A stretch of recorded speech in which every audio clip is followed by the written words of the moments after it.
Som I kan se, så er tomatplanterne, de er vokset ustyrligt meget. De er faktisk lige blevet klippet ned her i Aeroflow-systemet for GHI. Og der er mange, der selv laver de her systemer med aeroponic, hvor de har afløbsrør, og så de laver huller for oven, og så sætter de her 8 cm potter ned i. Som I kan se ned i, så ligger rødderne der, og vi har sat den til at sprøjte 4 gange om dagen i et kvarter. Det vil sige, så har vi sat en timer på pumpen, og så sprøjter den ud fra dyserne her, og det sprøjter så på planternes rødder. Vi har kommet gødning i, og der har vi brugt en mildsgødning. Der er en grundgødning, A og B, og så er der en booster til tomaterne. Og så har vi brugt, denne her brugte vi i starten til rødderne. Og så er noget af det vigtigste, for at den kan optage alt det her næring. Så har vi i Danmark en ret høj pH-værdi. Den sænker vi helt ned til 6,4 og 6,7. Sænker vi altid vandet til, så optager det som sagt næringen bedre. Det har svært ved at optage næringen i en høj pH-værdi. Men der har vi brugt de forskellige booster.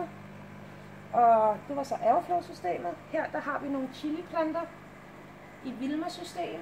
Og Vilma-systemet, der er tanken her, den er nedenunder. Så drypper den vand konstant. Her, som I kan se, står bare og drypper ned i hydrostenene. Og hydrosten og legasten er ikke det samme. Det er ikke samme overflade.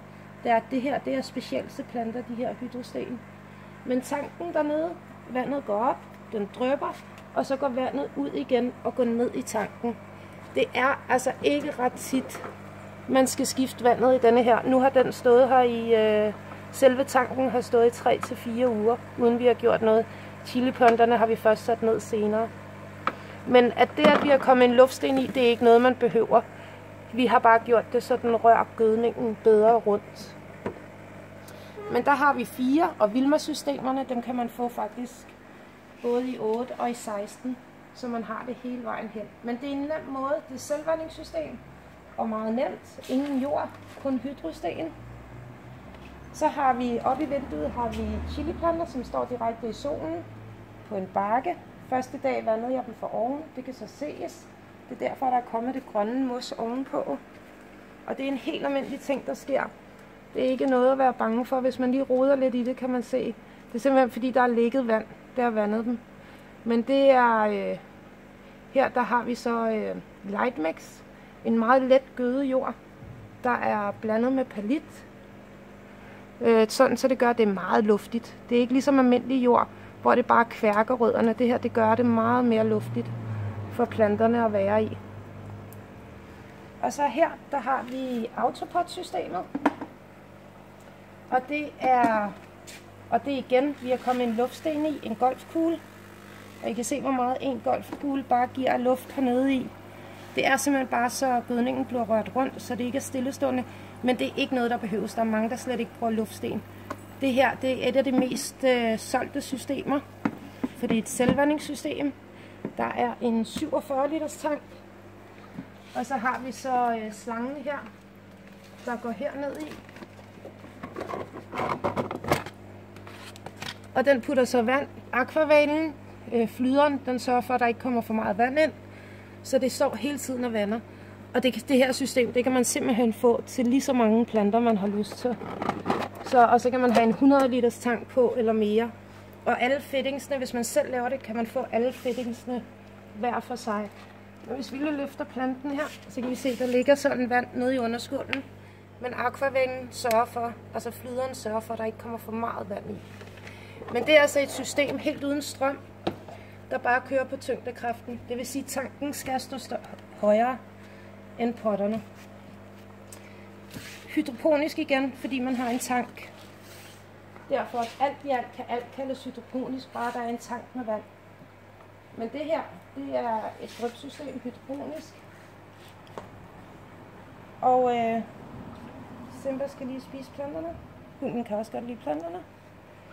Og herover der har vi Aeroflow-systemet, altså hvor at det er luft og vand, der bliver sprøjtet. Her i denne her spanden, og det er bare en enkelt spand, der står. Og den er så tilknyttet en pumpe, og der skal altså være luft i. Hvis vi lige lufter op her, så kan vi se, at der er en luftsten i. Og det behøver kun at være en lille pumpe, nu er jeg sat 2 luftsten i. Men en vil være nok. Der står det så, og der sprøjter det simpelthen, vandet går simpelthen op og gør hydrostenene fugtige. Om ikke så lang tid, så vil vi kunne se rødderne hænge ned her. Og til sidst vil rødderne faktisk fylde hele spanden ud. Men det er en chiliplante, der står her. Og den vil komme til at vokse rigtig godt. Men det er bare en spand med vand, ingen brug af jord. Og her, der har vi hydrostenene, som er oppe for oven, som er holdt. Og som I kan se hernede, der er grodanklodsen, som vi har startet frøene i. I kan se lidt rødder her. Der er grodanklodsen, der er den startet op i, og så er den bare sat direkte herover i, fyldt med hydrosten, så lyset ikke går ned i vandet. Men det er de der systemer, vi har indtil videre. Så kan man sige, pH-værdien, for den skal optage næringen.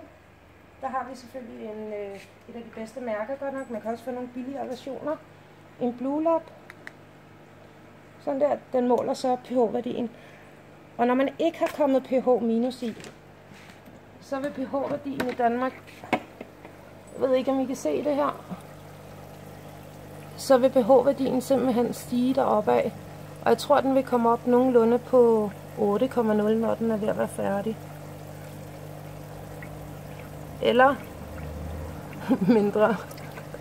Der vil den så ikke komme op. Men det er 23 grader vandet og 6,5 er pH-værdien, så vi har kommet pH minus i, som jeg lige havde glemt. Men der er altså pH minus i, og vandet ligger som det skal.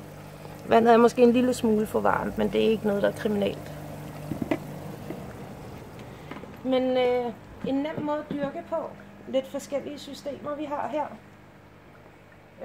Som sagt, mål dit vand. Du kan også lade være. Det kan sagtens lade sig gøre uden. Men alt i alt, så er det blevet en meget udbredt måde at dyrke på, de her forskellige metoder. Især vildmagen, airflowen. Utrolig mange mennesker er begyndt at lave det bare hen ad drivhusene opad. Og så få planterne i af det, og det vokser sindssygt hurtigt i de her systemer. Så, men vi siger tak for i dag. Siger du farvel, Pau? Hej hej!